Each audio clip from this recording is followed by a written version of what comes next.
क्या आपने कभी दुनिया के उस आखिरी किनारे के बारे में सुना है जहां आज भी एक ऐसी मजबूत दीवार मौजूद है जो इंसानियत को एक बहुत बड़ी तबाही से बचा रही है? यह कोई साधारण दीवार नहीं है जो ईंटों या पत्थरों से बनी हो। यह एक विशाल दीवार है जिसे लोहे के भारी टुकड़ों और पिघले हुए तांबे से बनाया गया था। इस दीवार के पीछे हजारों सालों से एक खतरनाक ताकत कैद है। अगर वह कभी बाहर आ जाए तो पूरी धरती पर भारी नुकसान हो सकता है। आज की आधुनिक तकनीक, सैटेलाइट्स और रडार सिस्टम होने के बावजूद यह दीवार इंसानी नजरों से आज भी छिपी हुई है। यह दीवार कहां है? इसे किसने बनाया? और इसके टूटने का समय कब आएगा? यह कहानी सिकंदर महान की नहीं है।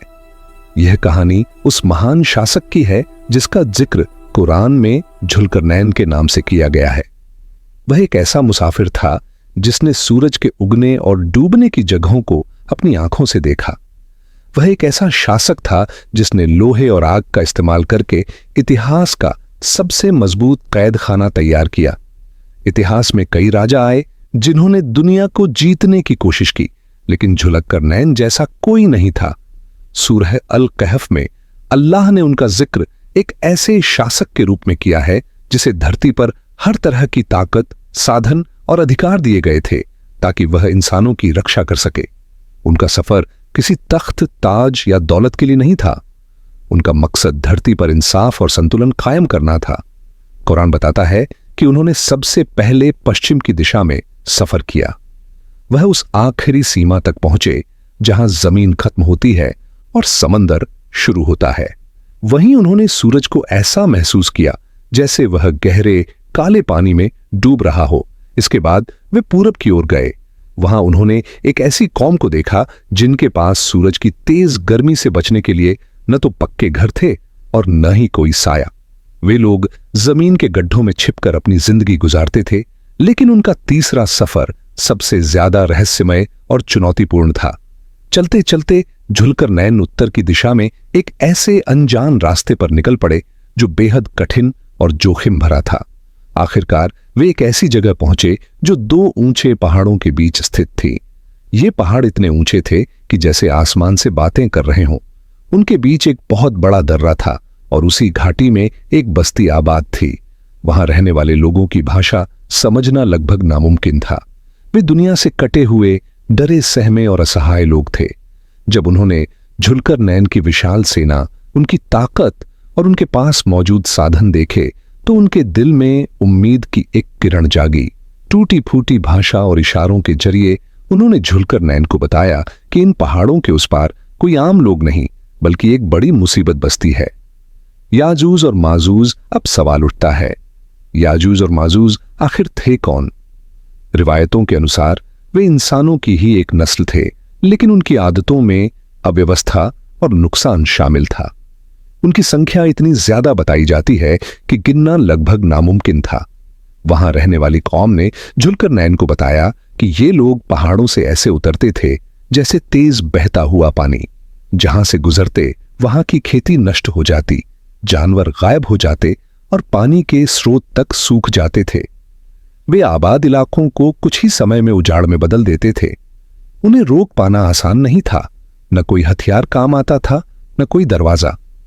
उनका डर इतना गहरा था कि उस कौम ने जुल्करनैन के सामने अपनी सारी दौलत पेश कर दी। उन्होंने कहा, हम आपको कर देंगे, सोना देंगे, जो कुछ हमारे पास है सब देने को तैयार हैं।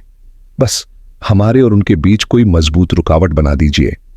लेकिन जुल्करनैन कोई आम शासक नहीं थे। उन्हें धन की चाह नहीं थी। उन्होंने उस दौलत की ओर देखा और एक यादगार बात कही, मेरे रब ने मुझे जो ताकत और अधिकार दिया है वह तुम्हारे माल से कहीं बेहतर है। उन्होंने उनसे पैसा नहीं मांगा, उन्होंने उनसे सहयोग मांगा।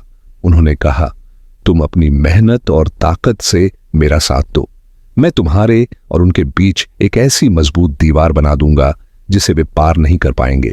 और यहीं से शुरू हुआ इंसानी इतिहास का सबसे बड़ा और सबसे अनोखा निर्माण कार्य। यह कोई साधारण दीवार नहीं थी और न ही इसे पत्थरों से बनाया जाना था। यह दीवार धातु से तैयार की जानी थी। जुल्करनैन ने आदेश दिया, लोहे के बड़े बड़े टुकड़े लाए जाएं। लोग पहाड़ों से लोहा निकालने लगे। उसे बड़े आकार के टुकड़ों में ढाला गया और लगातार लाया जाने लगा।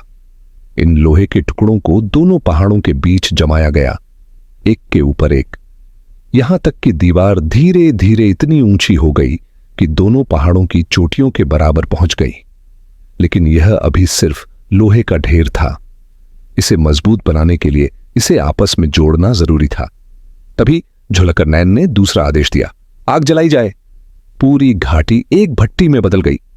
हजारों लोग ढौंकनी लेकर खड़े हो गए और लोहे की दीवार के चारों ओर तेज आग जलाई गई। लोग लगातार आग फूंकते रहे जब तक कि टनों वजनी लोहा पूरी तरह लाल और तपता हुआ न हो गया। उस पल लोहा और आग एक जैसे हो चुके थे। इसके बाद झुलकर नैन ने ऐसा तरीका अपनाया जो उस जमाने में किसी ने सोचा भी नहीं था। उन्होंने कहा, मेरे पास पिघला हुआ तांबा लाओ। गरम पिघला हुआ तांबा उस लाल तपते लोहे के ऊपर धीरे धीरे उड़ेला गया। जब लोहा और तांबा एक साथ जुड़े तो एक ऐसी धातु बनी जो साधारण लोहे से कई गुना ज्यादा मजबूत थी और जिस पर जंग भी नहीं लगती। तांबे ने लोहे के हर छोटे छेद को भर दिया और पूरी दीवार एक ठोस अटूट संरचना में बदल गई। जब धुआं धीरे धीरे छोटा तो सामने का दृश्य चौंका देने वाला था। दो ऊंचे पहाड़ों के बीच अब एक विशाल लोहे की दीवार खड़ी थी। यह दीवार इतनी चिकनी थी कि याजूज और माजूज उस पर चढ़ नहीं सकते थे, और यह इतनी मजबूत और मोटी थी कि वे इसे तोड़कर उसमें कोई रास्ता भी नहीं बना सके। दीवार के उस पार वे लगातार कोशिश करते रहे, लेकिन अब वे वहीं रुक चुके थे। घाटी में रहने वाले लोगों ने आखिरकार राहत की सांस ली। अब उनकी जान सुरक्षित थी, उनकी संपत्ति सुरक्षित थी और उनका भविष्य भी सुरक्षित था। लेकिन झुलकर नैन ने इस महान काम पर कभी घमंड नहीं किया। उन्होंने न तो दीवार पर अपना नाम लिखवाया, न ही अपनी तारीफ करवाई। उन्होंने आसमान की ओर देखा और विनम्रता से कहा, यह मेरे रब की रहमत है, यह मेरी ताकत नहीं बल्कि अल्लाह की कृपा है। लेकिन कहानी यहीं खत्म नहीं होती। दीवार बनाते समय झुलकर नैन ने एक अहम बात भी कही थी। उन्होंने कहा, यह दीवार तब तक कायम रहेगी जब तक मेरा रब चाहेगा, लेकिन जब अल्लाह का तय किया हुआ समय आएगा तो यही दीवार जमीन के बराबर कर दी जाएगी। और अल्लाह का वादा हमेशा सच्चा होता है। हदीसों में आता है कि याजूज और माजूज हर दिन इस दीवार को खोदने की कोशिश करते हैं, यहां तक कि उन्हें रोशनी की हल्की झलक दिखाई देती है। लेकिन उनका सरदार कहता है, आज यहीं रुकते हैं, कल फिर कोशिश करेंगे। और वे इंशाअल्लाह नहीं कहते। अगले दिन दीवार फिर से पहले जैसी मजबूत हो जाती है। लेकिन जिस दिन अल्लाह की इजाजत होगी वे कहेंगे, कल हम इसे तोड़ेंगे इंशाअल्लाह, इंशाअल्लाह। और फिर एक दिन वे बाहर आ जाएंगे। जरा सोचिए वह दृश्य कैसा होगा। कुरान बताता है कि वे हर ऊंचाई से तेजी से नीचे उतरते हुए फैल जाएंगे। उनकी संख्या इतनी ज्यादा होगी कि जब उनका पहला समूह झील तबरिया से गुजरेगा तो उसका सारा पानी खत्म हो जाएगा, और जब आखिरी समूह वहां पहुंचेगा तो सूखी जमीन देखकर कहेगा, शायद यहां कभी पानी हुआ करता था। उस समय लोग अपनी जान बचाने के लिए किलों और सुरक्षित जगहों में छिप जाएंगे। दुनिया की व्यवस्था बिखरने लगेगी। जो दीवार हजारों सालों से कायम है, जो लोहे और तांबे का एक अद्भुत निर्माण है, वह भी एक दिन मिट्टी और रेत में बदल जाएगी। झुलकर नैन की यह कहानी सिर्फ इतिहास नहीं है, यह हमारे लिए एक आईना है। यह हमें याद दिलाती है कि इंसान के पास चाहे कितनी ही तकनीक क्यों ना हो, कितनी ही ताकत क्यों ना आ जाए, वह अल्लाह की मदद के बिना कुछ भी नहीं कर सकता। झुलकर नैन ने इतनी बड़ी दीवार बनाकर भी उसे अपनी शक्ति नहीं कहा, बल्कि अल्लाह की रहमत बताया और यह भी सिखाया कि हर चीज का एक तय समय होता है। वह दीवार आज भी कहीं मौजूद है, हमारी नजरों से छिपी हुई, हमें एक बड़ी आजमाइश से बचाते हुए।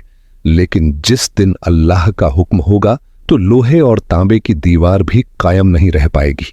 ताकत सिर्फ अल्लाह की है, हिफाजत सिर्फ अल्लाह की है।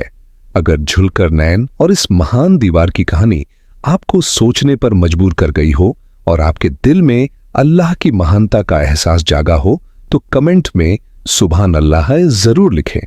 वीडियो को लाइक करें और चैनल को सब्सक्राइब करें ताकि अगली डॉक्यूमेंट्री आप तक पहुंच सके। आप अगली वीडियो किस विषय पर देखना चाहेंगे? असहाबे कहफ, कारून का खजाना या सुलेमान अलैहिस्सलाम की बादशाहत? नीचे कमेंट में जरूर बताइए।